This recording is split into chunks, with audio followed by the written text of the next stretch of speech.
네, 문자를 사용한 식 중에서 여러분들을 괴롭히는 거의 원투, 그러니까 1순위, 2순위의 애들인 거죠. 거리, 시간, 속력하고 소금을 농도하겠습니다. 사실은 6학년 때 배웠습니다. 비와 비율 단원에서 제가 되게 강조했던 건데요. 뭐뭐에 대한 뭐뭐의 비, 뭐뭐에 대한 뭐뭐의 비, 그러니까 어떤 뭐뭐에 대한 뭐뭐의 비.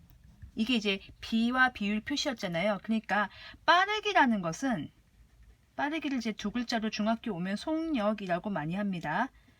시간에 대한 이동 거리의 비입니다. 어떤 시간에 대한 거리의 비입니다. 그러니까 똑같은 시간 동안 얼마나 멀리 갔니? 똑같은 시간 동안 예를 들면 1시간 동안 50km 가는 자동차랑 1시간 동안 100km 가는 자동차는 누가 더 멀리 가요? 이게 더 멀리 가는 거죠. 이게 속력입니다. 시간에 대한 거리의 비를 우리가 뭐라고 부릅니까? 속력입니다. 시간에 대한 거리의 비. 정의니까 외우세요. 못 외우겠어요. 그러면은 이런 게 이런 거잖아요. 시속 50km. 그러면은 그 자동차 앞에 계기판에 보시면요. 50km/시 이렇게 써 있습니다. 물론 시 대신에 50km 영어로 hour 이렇게 h라고 써 있는 경우도 있어요. 이건 시속인 거죠. 만약에 분속이면요. 분속 100m 이렇게 나오면요. 100m/분. 자, 이거는 이제 미닛으로 쓰는데요. 헷갈리잖아요. 미터 헷갈리니까 이거는 분자로 이제 보통 한글로 많이 써줘요. 초속 초속 30m 막 태풍이 막 몰아칩니다. 초속 그러면 어떻게 해요? 30m/초 혹은 30m/sec 세컨드에 s 쓰기도 합니다. 이렇게 속력 단위는 시간이나 시속이나 분속이나 초속으로 나타나기도 하는데요. 초속은 1초당 가는 거리입니다. 1초당 30m 가는 거고요. 분속은 1분당 간 거리고요. 시속은 1시간당 간 거리예요. 예를 들면 이런 거잖아요.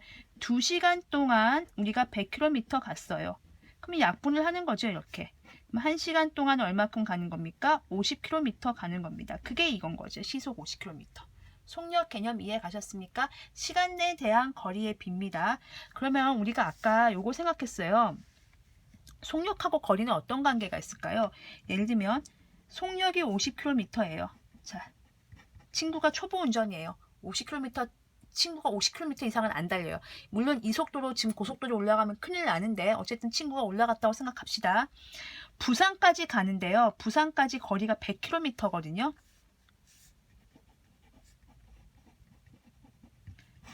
아니 500km, 100km, 500km예요. 그러면 이 친구는 몇 시간 걸릴까요? 그쵸, 10시간 걸리죠. 1시간에 50km 가니까 1시간에 비례식으로 세워야 됩니다. 50km 가니까 500km 가는 속력으로는 10시간 걸리겠죠. 즉 나누면 되는 거죠. 500km를 가는데 1시간당 50km로 가니까 10시간 걸리는 거죠.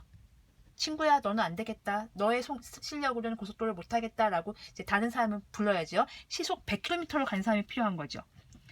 이번에는 친구를 또 불러왔어요. 시속 100km로 달리는 친구예요.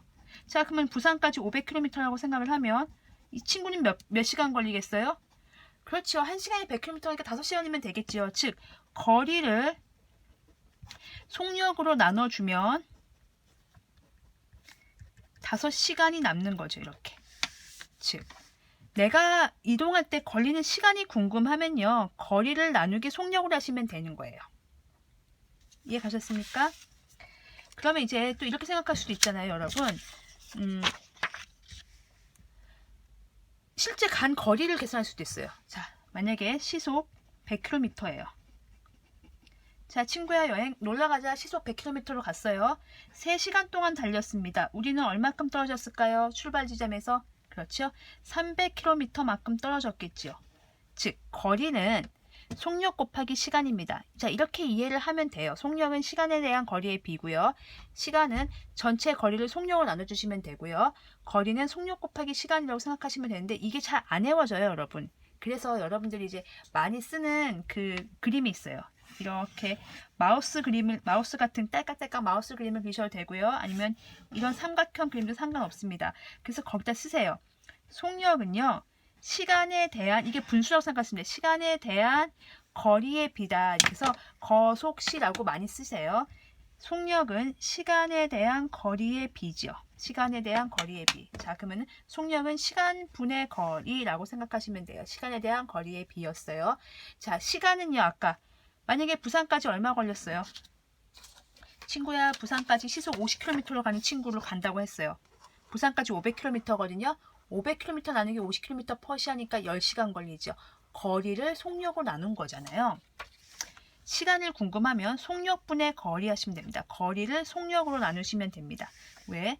시간은 거리 나누기 속력인데요. 우리가 앞에서 배웠습니다. 나누기는 분수꼴로 바꿀 수 있죠. 곱하기 역수로 바꾸니까 속력분의 거리가 됩니다. 그래서 시간은 속력분의 거리로 하시면 되고요.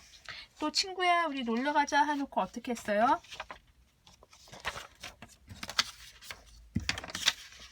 예를 들면 여기 있죠. 뭐 예를 들면은 100km로 가는, 시속 50km로 가는 친구, 좀 전에 했죠. 시속 100km로 가는 친구 3시간 동안 가면 얼마나 가요? 300km 가는 거죠. 곱하지요.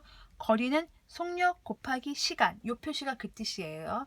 속력은 시간 분의 거리, 시간은 속력 분의 거리, 거리는 속력 곱하기 시간. 당연한 얘기인데 잘 안 외워지다 보니까 이런 그림을 이용합니다. 삼각형에다가 그리셔도 괜찮습니다. 똑같습니다. 거속시, 거속시. 이렇게 요 그림 많이 쓰니까 알아두시고 공식을 잊어먹었을 경우에 요 그림으로 떠올려 주시면 되겠습니다.